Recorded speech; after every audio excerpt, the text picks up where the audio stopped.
en medio de toda la conmoción que sigue en Estados Unidos, de las protestas, de los disturbios, que ya son cada vez menos, pero bueno, o sea, sigue habiendo un descontento generalizado y manifestaciones y protestas en todas las ciudades de Estados Unidos, incluso en ciudades europeas, ¿no? Asiáticas, ya hay manifestaciones de solidaridad a partir del asesinato de George Floyd a manos de un oficial de policía de Minneapolis.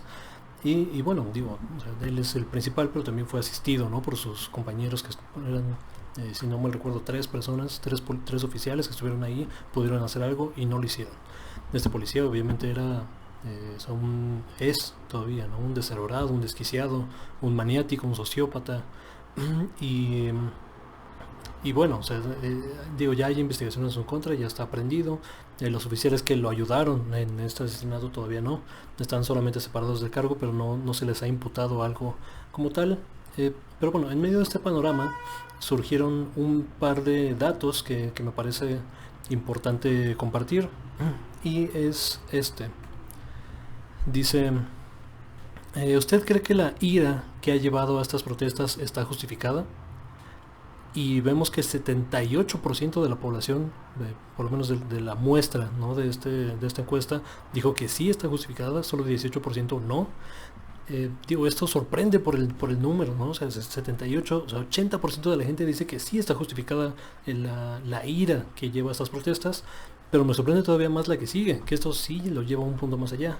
Se le preguntaban a la gente que, dado los eventos alrededor de George Floyd, incluyendo el quemar un recinto policíaco, es el 54% de la población dijo que estaba justificado. O sea, más de la mitad de la gente dice que está justificado quemar una estación de policía.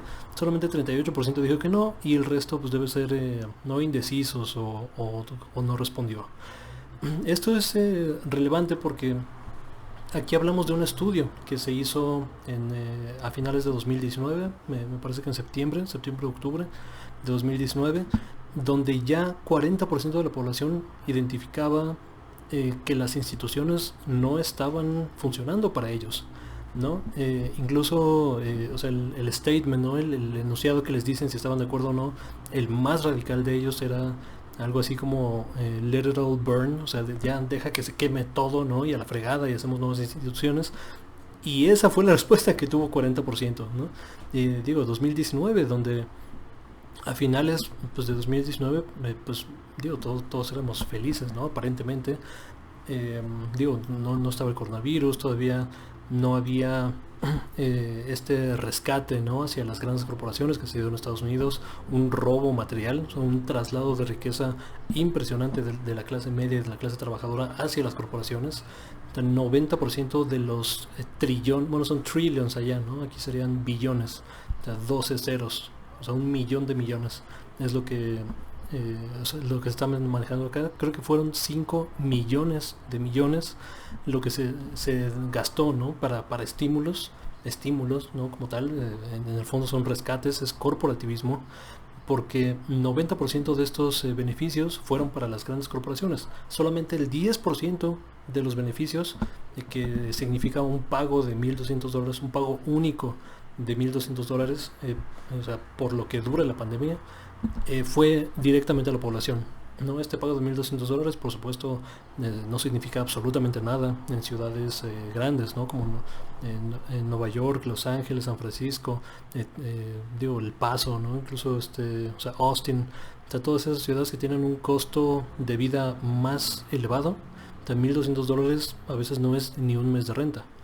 Y además fue un sistema, y sigue siendo un sistema. O sea, hay gente que todavía no recibe este pago, o sea, que fue aprobado ya hace como mes y medio, una cosa así.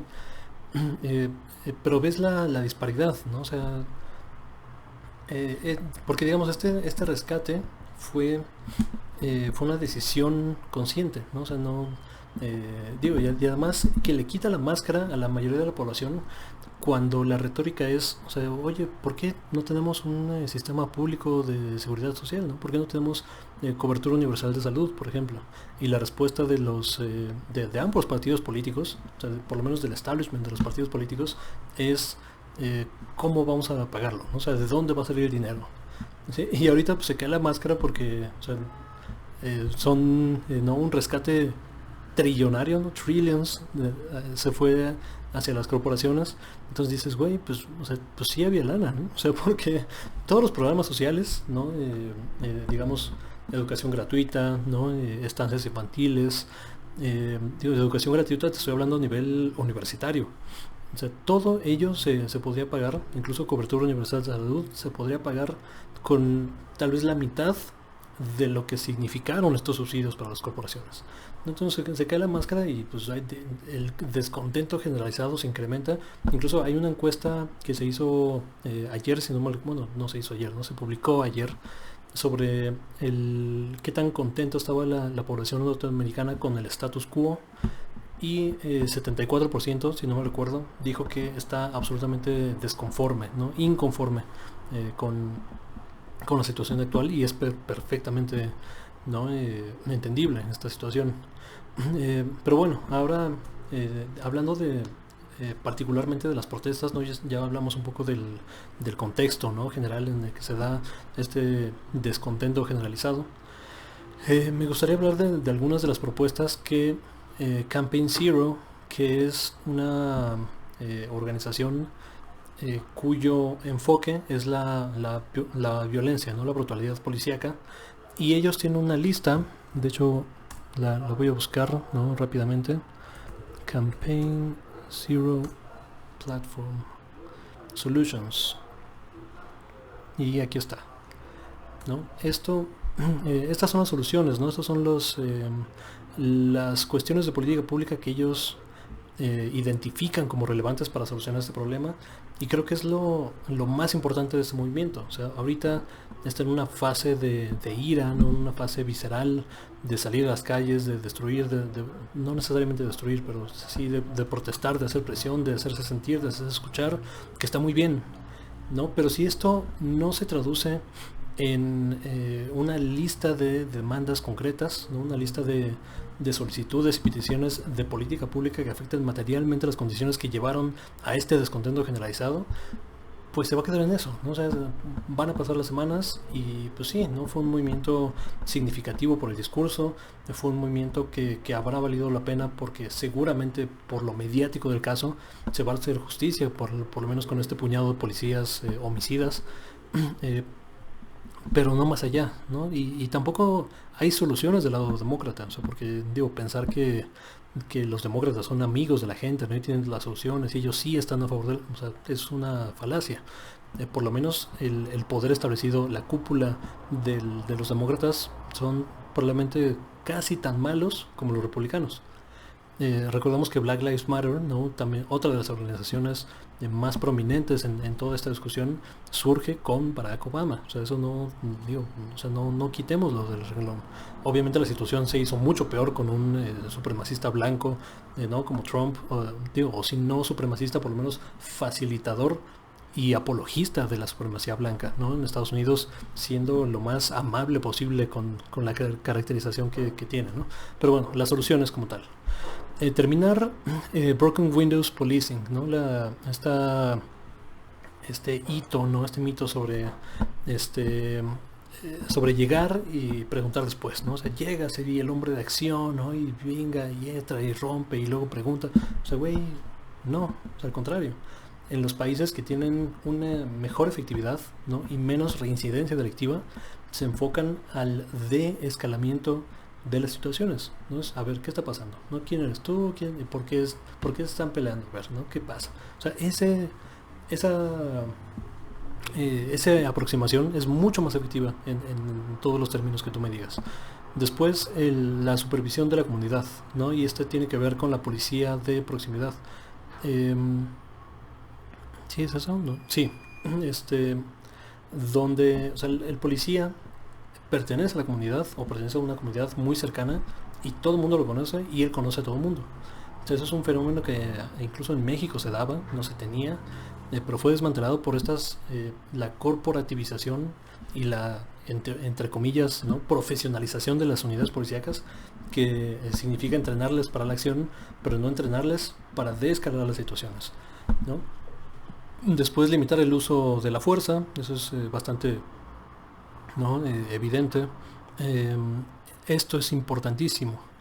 Y cuerpos independientes que investiguen ¿no? y lleven los casos, o sea, que sean los fiscales de los casos, los cuerpos independientes, porque muchas veces lo que sucede, y esto lo platicamos en el primer video que hablé sobre esto, y también creo que en el podcast que sacamos cada semana, ¿no? Con Gustavo, Karen y David, mucho de lo que pasa a veces, ¿no? Y bueno, más que a veces, ¿no? Frecuentemente, es que sí, ¿no? O sea, se hace el video y se hace la presión social y la gente sale a las calles y protesta y tal.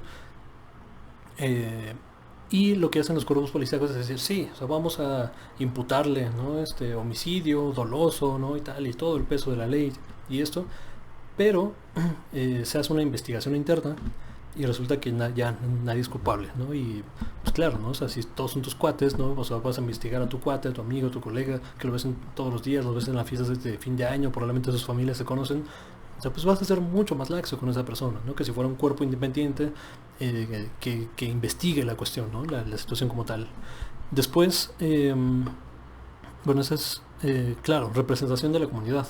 Esto es importantísimo porque, digo, allá hay consejos, ¿no? Policíacos, consejos ciudadanos, ¿no? La estructura, eh, digamos, es un poco más robusta y representativa de lo que es acá. Y dicen, güey, pues, o sea, en esos cuerpos, ¿no? De toma de decisión, en los jurados, ¿no? En los juzgados locales, o sea, es importante que la comunidad esté ahí, porque muchas veces lo que sucede es que vienen de otros lados, ¿no? Vienen recomendados de cualquier corporación y llegan y juzgan y muchas veces es la otredad, ¿no? O sea, juzgan al otro. No estoy juzgando a mi comunidad, sino estoy juzgando al otro. Con una representación mucho más profunda de la comunidad, pues esto sucedería, ¿no? Mucho menos y sería una justicia mucho más expedita. Después las cámaras, ¿no? Que es importantísimo. Las cámaras en los cuerpos policíacos está demostradísimo, hay evidencia robusta al respecto, donde, o sea, si un policía tiene una cámara en el cuerpo, o sea, el solo hecho que la tenga es un disuasivo para que cometa actos de violencia, ¿no? Y de violación a los derechos humanos. Después el entrenamiento, que es importantísimo, el entrenamiento que, como decía al principio, digamos, es como de hombres de acción, una semi-militarización de los cuerpos policíacos, pero no es un entrenamiento humanista, no es un entrenamiento para desescalar las situaciones de violencia.